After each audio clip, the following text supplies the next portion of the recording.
Depression. Depression er så udbredt, at sygdommen kan karakteriseres som en folkesygdom. Cirka hver 5. dansker vil på et eller andet tidspunkt få en depression, og ifølge Sundhedsstyrelsen vil der på en tilfældig dag være 150.000, der rammes af depression, hvoraf 50.000 lider af lettere depression, 50.000 har en moderat, og mens de sidste har en svær depression.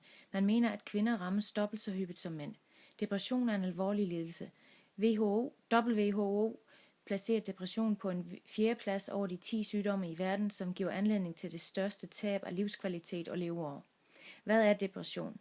Nedtryktheden ved depression adskiller sig fra almindelig tristhed ved at være en konstant vedvarende og upåvirkelig af ydre forhold. Generelt symptom er træthed, skyldfølelse og selvbebrejdelse over ikke at slå til. Man har en indre uro, koncentrationsbesvær, søvnforstyrrelser og appetitforstyrrelse med store ændringer i vægten som resultat. Ens hverdag går i stå, man kan ikke tage sig sammen til noget. Man føler udmattelse og håbløshed. I værste fald kan det føre til selvmordstanker.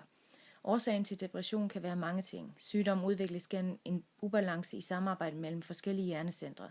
Det kan være psykologisk belastning, som f.eks.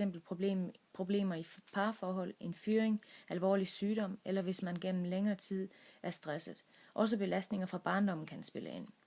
Arv og genetiske forhold spiller også en væsentlig rolle. I nogle familier går depression igen, generation efter generation.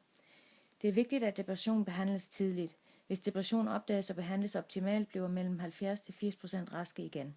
Har man haft depression en gang, er der stor risiko for, at sygdommen vender tilbage. De lettere kan behandles ved samtaleterapi. Svære tilfælde er det samtaleterapi i kombination med antidepressive midler, og de aller værste kan behandles med elektrochok.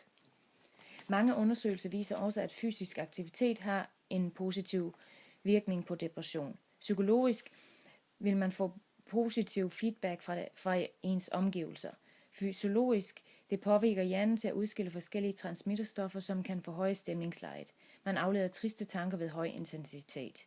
Under fysisk aktivitet danner vi også det stof, der hedder BDNF, der fremmer dannelsen af nye hjerneceller, især i de områder, hvor man ved skrumper ind både under depression og ved langvarig stress.